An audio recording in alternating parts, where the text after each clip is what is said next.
अल्हम्दुलिल्लाहि रब्बिल आलमीन वस्सलातु वस्सलामु अला रसूलिहिल करीम अम्मा बअद फ़अऊज़ु बिल्लाहि मिनश शैतानिर रजीम बिस्मिल्लाहिर रहमानिर रहीम इन्नल लज़ीना युहिब्बूना अन तशीअल फ़ाहिशतु फिल लज़ीना आमनू लहुम अज़ाबुन अलीमुन फिद दुनिया वल आखिरह सदक़ल्लाहुल अज़ीम।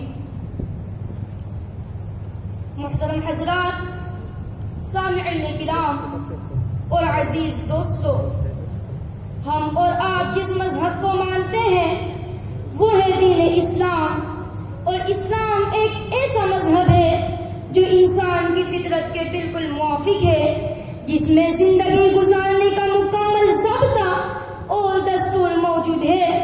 बुनियादी तौर पर दीन इस्लाम के 5 शोबे हैं: अक़ाइद, इबादत, अखलाकियात, मुआमलात, मुआशरत। और इन सारे शोबों के मुताल्लिक इस्लाम ने अहम और जरूरी हिदायत दी है। गोया इस्लाम में मजहबी सरपरस्ती सिर्फ अक़ाइद और इबादत ही को हासिल नहीं है, जैसा कि आम तौर पर समझा जाता है, बल्कि बक़िया 3 शोबों के बारे में भी इस्लाम ने मुकम्मल और जामिअ तालीमात दी है, जिनकी रोशनी में हम अपनी जिंदगी को मिसाली और अपने मुआशरे को पाकीज़ा बना सकते हैं। लेकिन आज हमने दिन को सिर्फ नमाज और रोजा, ज़कात और हज, अक़ीदा तौहीद और अक़ीदा रिसालत और दीगर चंद फ़राइज़ तक महदूद कर दिया है, जिसके नतीजे वद हमारे सामने है। हज़रात, हम और आप जिस मुआशरे और सोसाइटी में रहते हैं, अगर उस पर एक नजर डालें तो साफ महसूस होता है कि हम हर चीज में मगरिब और यूरोप की अंधी तकलीद कर रहे हैं और इस्लामी तालीमात और हिदायत का हमें पास लिहाज तक नहीं, जिसके नतीजे में वो संगीन और भयानक नतीजे सामने आ रहे हैं, जिनसे हम आए दिन दो चार रहते हैं। बेहतरीन और इस्लामी मुआशरा तो वो था जिसमें नेकियों का बोलबाला था, जिसमें अक़ीदा और अमल की पुख्तगी थी, जहाँ इत्तिहाद और इत्तिफाक था, जहाँ ईज़ार और कुर्बानी और हमदर्दी और खैरख़ाही थी, जहाँ शर्म और हया और इफ़्फ़त और पाकदामनी थी, जहाँ तक़वा और तहारत और सुकून और इत्मीनान था, जहाँ खुशी और मसरत और जुर्अत और हिम्मत थी, जहाँ अमानत और दियानत और शफ़क़त और मोहब्बत थी, जहाँ सखावत और दरियादिली और हक़ और यूदे बाकी थी, जहाँ इफ़्फ़ और आहद और खौफ़ खुदा था, जहाँ अमन और अमान, ईमानी ताकत और क़ुव्वत और अज़्म और हौसले की पुख्तगी थी। ये वो मुआशरा था जो एक इस्लामी और सेहतमंद मुआशरा कहलाता था। लेकिन अफसोस सद अफसोस कि आज मुसलमान कहलाने वाली कौम भी मग़रिबियत और अंग्रेज़ियत से मरऊब है। हर शख्स की कोशिश ये है कि वो मग़रिबियत के तौर तरीक़ में अपने आप को ढाल ले और उसको अपने लिए फ़ख्र का बाइस समझे। चुनांचे जब लिबास मग़रिबी हुआ, जब तराश फराश मग़रिबी हुई, जब किरदार मग़रिबी हुआ, जब अंदाज मग़रिबी हुआ, जब रहन सहन मग़रिबी हुआ, तो उसके नतीजे में पूरी सोसाइटी और पूरा मुआशरा मग़रिबी रंग में रंग गया। हज़रात, जब हमने खुदा से अपना ताल्लुक़ तोड़ लिया, रसूल अकरम सल्लल्लाहु अलैहि वसल्लम से अपना रिश्ता खत्म कर लिया और गैरों की नत्ताली शुरू कर दी और मग़रिब को अपना आइडियल समझ बैठे, तो फिर हमारे अखलाक और किरदार, ईमान और इस्लाम में सवाल आ गया, अक़ीदे की कमजोरी आ गई, अरकान इस्लाम से दूरी हो गई, दीन से बेज़ारी होने लगी, तर्क सुन्नत का एहसास भी जाता रहा और गैर इस्लामी रस्म और रिवाज में हम फंस कर रह गए। तरह तरह के खुराफात में खो गए। क्या यह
मुआशरे में पैदा होने वाली किन किन बुराइयों की निशानदही करूं।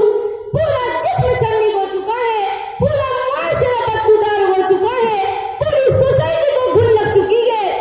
कहीं फहाशियत है, कहीं अड़ियानियत है, कहीं टीवी है तो कहीं VCR, कहीं सिनेमा है तो कहीं फाहिश फिल्मी गाने और नावले हैं। घर घर बुराइयों का अड्डा बन चुका है।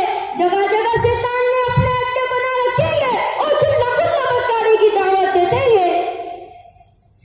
आज हम बड़े फख्र के साथ कहते हैं कि ये तो तरक्की का है, जिंदगी के हर मैदान में तरक्की हो रही है। ये बात बिल्कुल और 100% दुरुस्त है, लेकिन तरक्की के नाम पर और तहजीब और तमद्दुन के पर्दे में जो खुराफात और मुनकरात जन्म ले रहे हैं, हमें वो नजर नहीं आते। आज उड़ियानियत और फहाशी का बाजार गर्म है। ऐसा लगता है कि इस तहजीब ने इंसान को हैरान बना डाला है, लेकिन अफसोस इन तहजीब के मतवालों पर कि वो आंख बंद करके उसके पीछे चले जा रहे हैं। कान बेरे हो गए हैं, दिलों पर ताले लग गए हैं, सोचने समझने की सलाहियत खत्म हो चुकी है। मगरिब से आने वाली हर चीज को बड़ी फराख दिली के साथ हम कबूल करते जा रहे हैं।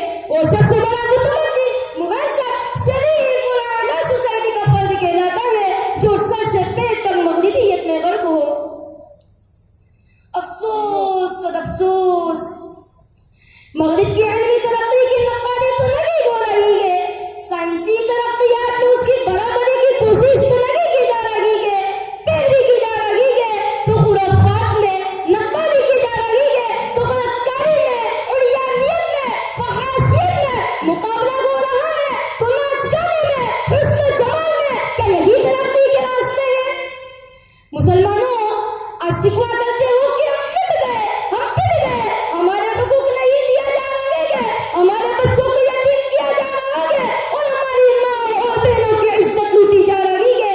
हमारे बड़ों को तरह तरह की अज़ियतों का सामना करना पड़ रहा है।